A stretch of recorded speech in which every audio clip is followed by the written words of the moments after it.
Hello everyone ओम sir coaching को तुमको स्वागत। जमीती कि आपण मैंने जानते ओडिशा रे टीचर मानक पई teacher transfer portal already open हो सारी। तो जो मैंने भी टीचर हिसाब से ओडिशा रे जॉइन होगी आपण मैंने अच्छा तो आपण मैंने निजर ट्रांसफर पई एबे ठरू अप्लाई करि परिबे। तार डेट मु पूर्व नोटिस रे कहि सारी। तो आज जो वीडियो रे आमे देखिबा केमिति आपण मैंने टीचर ट्रांसफर पोर्टल को जाइपारे एवं निजर ट्रांसफर अप्लाई करेंगे। आ सहित ट्रांसफर कौन कौन सब ग्राउंड रे आपण जो ट्रांसफर अप्लाई करेंगे एवं कौन कौन डॉक्यूमेंट सब दरकार है। ताले प्रथम कथा आपण निजर मोबाइल रे गूगल क्रोम भीतर को जातु एवं गूगल क्रोम भीतर को गला परे एमिति गोटे पेज बाहरी जीवो एवं एई सर्च बॉक्स रे टाइप करंतु ओसेपा। ओसेपा केवल ओसेपा लिखिक जदि आपण माने सर्च करेंगे एमिति एक पेज आपण सामने ओपन हो। जो फास्ट जो आसी जाउछि कौन ना गवर्नमेंट ऑफ ओडिशा osepa.odisha.gov.in है। जो गवर्नमेंट ऑफ ओडिशा फास्ट जो लिंकटा आसूची तले लिखा जाइए कैपिटल लेटर रे ओसेपा बोली यारी ऊपर आपण क्लिक करंतु। सेई लिंक रे क्लिक करिवा परे आपण माने जाई पहुँची जिवे जो ओसेपार ऑफिशियल वेबसाइट भीतर को एवं यही जो ओसेपार ऑफिशियल वेबसाइट आपण माने देखुचंती एही भीतर को जाई कि ही आपण निजर ट्रांसफर अप्लाई करि परिबे। ताले एठी पहुँचबा परे तळको टिके जिवे स्क्रॉल करिके तळको गला परे तळे एठी जो लिखा जाइछि आपण देखि पारुथिबे unified automation system under SME department यारी ऊपर क्लिक करि दियंतु।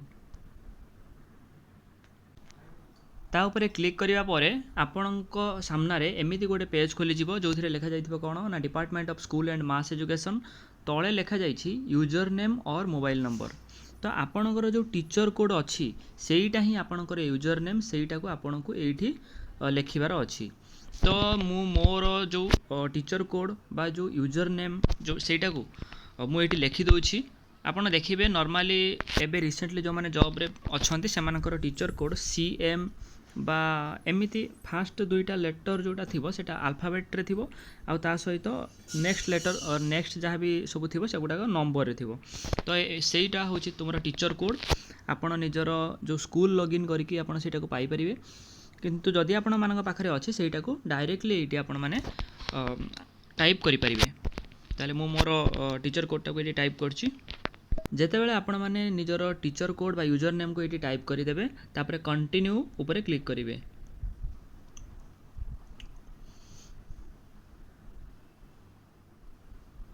जेतेबेले आपण माने कंटिन्यू ऊपर क्लिक करिवे तापरे आपण को पासवर्ड दबार अछि। एटी लिखा जाइछि पासवर्ड आ तळे से बॉक्सटा अछि जोटी कि आपण निजर पासवर्ड देई परिबे।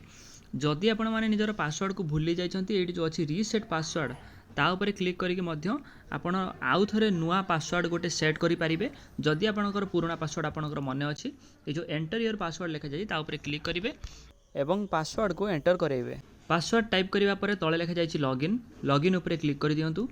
जेतेबेले भी आपण माने आपणकर टीचर कोड आ पासवर्ड देकी लॉगिन करिवे आपणक सामना रे जो एसएमई डिपार्टमेंट रो जो वेबसाइटा बा जो पेजटा ओपन हो जिवो। एई पेज रे आपणकर समस्त डिटेल्स थिवो आपणक स्कूल रो ना आपणक मोबाइल नंबर को क्यों ब्लॉक रे आपण पोस्टिंग अछंती डिस्ट्रिक्ट ए सब जिंस एठी पळे आसीबो। आपण तळकु जेतेबेले जिबे स्क्रॉल करिकी एठी आपण देखि पारुथिबे लिखा जाइछि apply for transfer. Left side लिखा जाइछि अप्लाई फॉर ट्रांसफर सेटा ब्लू कलर रे लिखा जाइछि पुणी थरे अप्लाई फॉर ट्रांसफर। एई जो अप्लाई फॉर ट्रांसफर अछि यारी ऊपर आपन को क्लिक करबा को पड़िबो।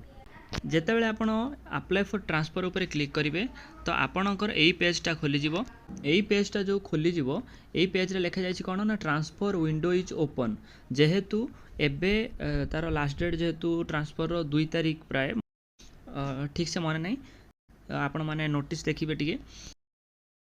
तो जेहेतु एबे ट्रांसफर एबे कंटिन्यू करूछि सेति लिखा जाय ट्रांसफर विंडो इज ओपन। जेतेबेले यार लास्ट डेट पळे जिवो सेतेबेले लिखिबो ट्रांसफर विंडो इज क्लोज्ड। तो एठी तळे लिखा जाय कोन please check your profile details before you apply for transfer. जदि आपणकर प्रोफाइलटा अपडेट हेइ नथिबो ताहले आपण एटा को अपडेट करेबे। एटा अपडेट करेबे कोठी आपणकर जदि आपण एलिमेंटरी टीचर होइथिबे आपणक बीओ ऑफिस रे करि परिबे। जदि आपण सेकेंडरी टीचर होइथिबे ताहले आपण जो डिस्ट्रिक्ट ऑफिस अछि बा डीओ ऑफिस जो अछि सेठी को जाई कि आपणकर प्रोफाइल अपडेट करि परिबे। ता परे जाई कि आपण ट्रांसफर पई अप्लाई करि परिबे। तो एठी लिखा जाई छि तळे लेफ्ट साइड रे लिखा जाई छि हिस्ट्री, राइट साइड रे लिखा जाई छि अप्लाई फॉर ट्रांसफर। आपण सीधा सळक अप्लाई फॉर ट्रांसफर ऊपर क्लिक करंतु। जेते बेले अप्लाई फॉर ट्रांसफर ऊपर क्लिक करि देबे आपण एठी लिखा जाई छि कोन ना secondary transfer request form. Secondary teacher मानक पई जो ट्रांसफर रिक्वेस्ट फॉर्म बा जो अप्लाई करिवार जो पेजटा एटा बाहर जीवो।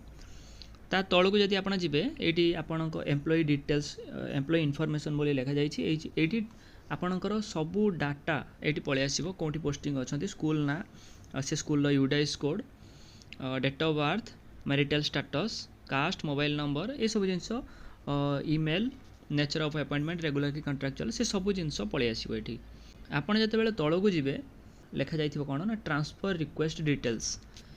ए जो ट्रांसफर रिक्वेस्ट डिटेल्स तळे लिखा जाइछ कोन ना ट्रांसफर टाइप। ये जो ट्रांसफर टाइप आसूची तो एथिरे आपन को मेंशन करिया पई पड़िबो जे आपन जो ट्रांसफर होबा पई चाहउचंती सेटा इंटर डिस्ट्रिक्ट ना इंट्रा डिस्ट्रिक्ट। जदि आपन अदर डिस्ट्रिक्ट को ट्रांसफर हे जिबा पई चाहउचंती सेते बेले इंटर डिस्ट्रिक्ट को क्लिक करि परिबे जोटा फर्स्ट रे अछि।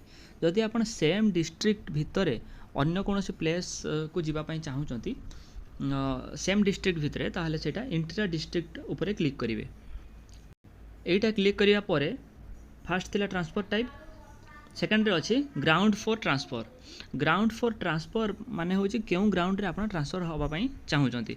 तो सेटा जते बेला आपण क्लिक करिवे एठी मध्य बहुत सारा ऑप्शन अछि सेटा खोली जिवो।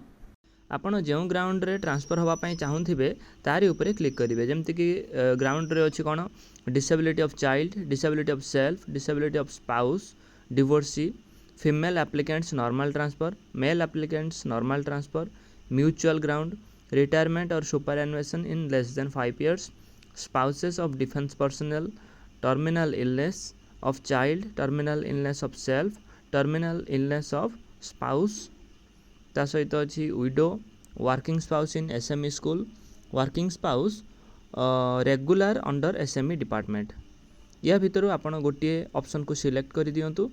ऑप्शन को सिलेक्ट करिवा परे टिके तळकु स्क्रॉल करि दियंतु। तळकु स्क्रॉल करि कि गले आपण देखिबे कोन एमिति लेखा जाइथिबो जे अपलोड रिक्वायर्ड डॉक्यूमेंट्स। आपणकर ट्रांसफर पई जेउ जेउ डॉक्यूमेंट आपणकर अपलोड करिवार अछि सेटा एठी ही आपण अपलोड कर देबे। फर्स्ट रे अछि कोन ना अंडरटेकिंग डॉक्यूमेंट। अंडरटेकिंग गोटे आपणको लेखि कि एठी अपलोड करिया पई होबो। सेकंड रे अछि एडिशनल डॉक्यूमेंट। एडिशनल डॉक्यूमेंट माने जदि आपण टर्मिनली इल केस रे ट्रांसफर करिया पई चाहउचंती ताहले आपणकर जो टर्म जेउ भी डिजीज हेथिबो से डिजीज रो मेडिकल सर्टिफिकेट ता आपण एठी अपलोड करि परिबे। जदि म्यूचुअल ग्राउंड रे आपण अप्लाई करिया पई चाहउचंती ट्रांसफर ताहले से आपणकर गोटे कंसेंट फॉर्म थिबो सेटा आपण एठी अपलोड करि परिबे।